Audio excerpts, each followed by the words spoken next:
محترم سامعین و حاضرین، السلام علیکم۔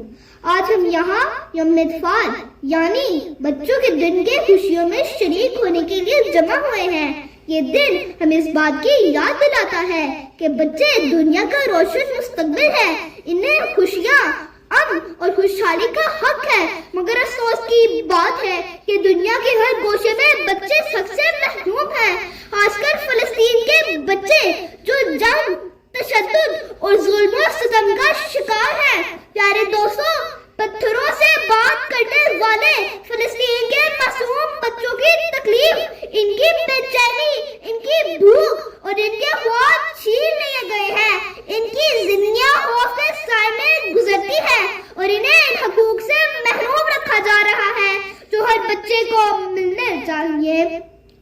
آج کے دن ہمیں فلسطین کے بچوں کو یاد کرنا اس لیے ضروری ہے تاکہ ہم ان کے دکھ درد کو محسوس کریں اور ان کے حق میں آواز بلند کریں۔ ہم اپنے بچوں کو خوش دیکھنا چاہتے ہیں، لیکن فلسطین کے بچے بھی اس محبت اور سکون کے حقدار ہیں۔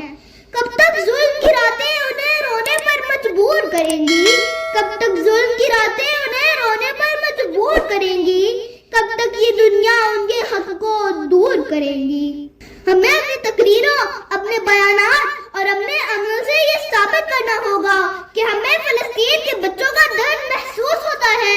ان کی مدد کے لیے ان کے حق میں آواز اٹھانا اور ان کے لیے عالمی سطح پر آپ کا پیغام دینا ہمارا فرض ہے۔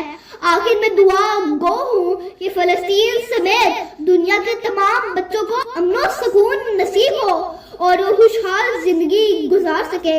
ہمیں یوم اطفال کو بناتے وقت ان بچوں کو یاد رکھنا چاہیے جو اس دن کو اپنی زندگیوں میں محسوس نہیں کر سکتے۔